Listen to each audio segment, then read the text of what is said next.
Félicitations, j'imagine que tu dois être hyper content. D'abord, est-ce que tu peux nous parler de le sentiment que tu as eu quand tu as gagné ce tournoi à la balle de match, ce qui est passé par ta tête, quoi. Oui, c'est magnifique. Après, quand tu mènes 5 ans, beaucoup de fois, c'est un peu différent que si c'est 6 partout dans le tie-break de troisième. Tu sens que tu es là, tu es proche à gagner, il faut juste pousser un petit peu. Et quand il y avait un deuxième balle, je me demandais est-ce que je vais en avant pour faire un winner peut-être pour le télé ou truc comme ça, ou je reste derrière et je sentais qu'en ce moment-là, il est vraiment bas moralement, c'est 5 ans, avantage, je pensais qu'il va rater, donc je restais loin, il a fait un double. Mais sinon, je suis très content de gagner ici, c'est d'avoir des titres, c'est vraiment magnifique, n'importe lesquels, et bien sûr un Master 1000 à Paris, Bercy, ou tous les meilleurs joueurs du monde, c'est magnifique. Bon, c'était mal parti parce que quand même, tu lâches le premier set. Et puis, puis il y a ce jeu de 4-4. Raconte-nous un peu, parce que là, c'est vraiment la dernière limite où tu as fait le break, quoi. Ouais, là, le premier set, j'ai bien joué, mais Sacha, il était vraiment monstrueux sur son service. J'avais 0 balle de break. Je ne pouvais pas le bloquer. Et lui, il avait 0 commande sur la mienne. Jamais facile de revenir. Après le premier set, tu penses, OK, là, ça va être extra difficile de faire quelque chose contre un mec qui joue comme ça, mais il faut s'accrocher.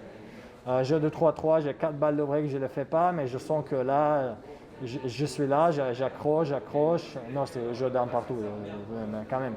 Et à 4-4, ouais, j'ai sorti un magnifique jeu où j'ai retourné dedans, je frappe tout dedans. Je suis un qui avait un amorti incroyable et finalement, je passe devant et j'ai plus de confiance. Lui, il baisse un peu et je prends avantage de ça dans le troisième. Gagner ce tournoi dans ces conditions qui sont si particulières, qu'est-ce que ça change en fait? Est-ce que ça le rend plus fort finalement? Est-ce que ça le rend pas plus spécial? Oui, c'est bien sûr que c'est différent. Après, de gagner un titre, c'est toujours gagner un titre.